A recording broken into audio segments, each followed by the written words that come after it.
ते देशमुख कुटुंबीय व ग्रामस्थ अन्नत्याग आंदोलन सुरू केले आहे.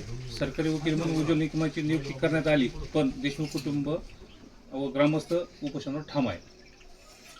नाही, त्याबाबत मला माहिती नाही की देशमुख कुटुंब आणि मत्स्यजोग गावकरी ठाम आहेत की नाही, याबद्दलची माझ्यापर्यंतची माहिती नाही.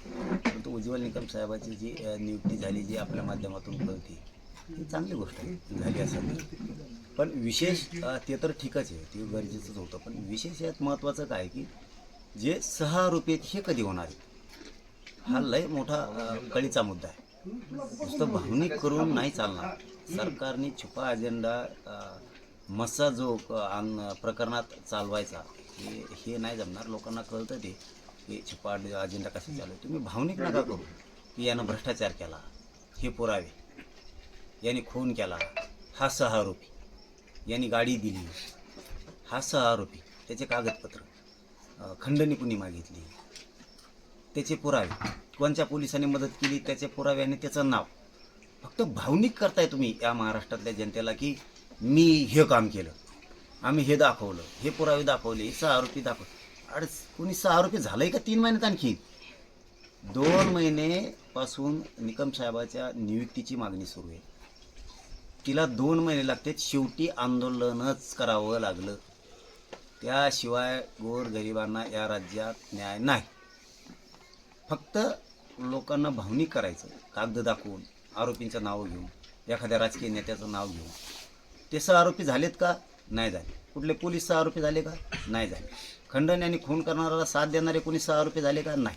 गाड्यावाले अजिबात नाही. पैसा पुरवणारे त्यात 6 आरोपी झाले का? नाही झाले. आळंदीला कोण गेलं अटक होताना, त्यात कोणी 6 आरोपी आहे का? तर अजिबात नाही. संतोष देशमुखांच्या भावांना, धनंजय देशमुखांना धमकी देणारे 6 आरोपी झाले का? अजिबात नाही. झालं काय?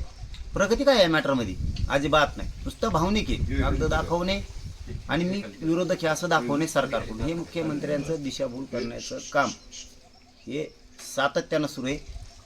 साधं काम केलं उज्ज्वल निकम साहेबाच्या नियुक्तीचं, पण जे मुख्य कारण आहे त्यातलं की 6 आरोपी झाले पाहिजे, अंडर ट्रायल ती केस चालली पाहिजे. ह्या सगळ्या आरोपींच्या आणि 6 आरोपींचे नाव घेतले, त्यांच्या प्रॉपर्टीला शील लागलं पाहिजे, त्यांची ईडीची चौकशी झाली पाहिजे. हे काहीही होत नाही. पाटील, नागपूरच्या प्रशांत कोरटकरांनी छत्रपती शिवाजी महाराज आणि संभाजी महाराज आक्षेप टिप्पणी करत इतिहासकार इंद्रजित सावंतांना धमकी दिली, त्यावरून संतापाची लाट उसळली आहे. कशा पाहता याच्यावर? हे बघा, हे जाणून बुजून एक टोळी तयार केलेली मुख्यमंत्र्यांनी. एकानं बोलायचं, महापुरुषांच्या टिंगल करायच्या, अपमान करायचा, अवमान करायचं आणि सांभाळायचं पण त्यांनी. हे निषेध करून जनतेला वागणार नाही. ह्या बोलणाऱ्या लोकांना इथून पुढं नीट करावं लागणार, तर हे थांबणार. हे असं थांबत नाही. बोलणार आणि माफी मागणार, ही सरळ सरळ एक आता काय म्हणते त्याला, पळून जाण्याचा मार्ग झालेला आहे. मार्ग शोधला जातो बोलायचं आणि माफी मागायची.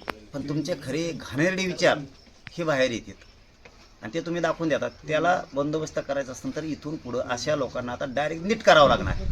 निषेध नोंदवून काही होणार नाही हे समजून घ्या. इथून पुढं लोकांना नीट करावं लागेल, त्याशिवाय टोळ्या दम खाणार नाहीत. यांच्यात किती मराठ्यांविषयी आणि सगळ्या जाती धर्माच्या महापुरुषांविषयी किती तिरस्कार भरलेला आहे हे याच्यातून दिसतंय. म्हणून चीड निषेधात व्यक्त करण्यापेक्षा इथून पुढे ह्या लोकांना नीट करावं लागणार.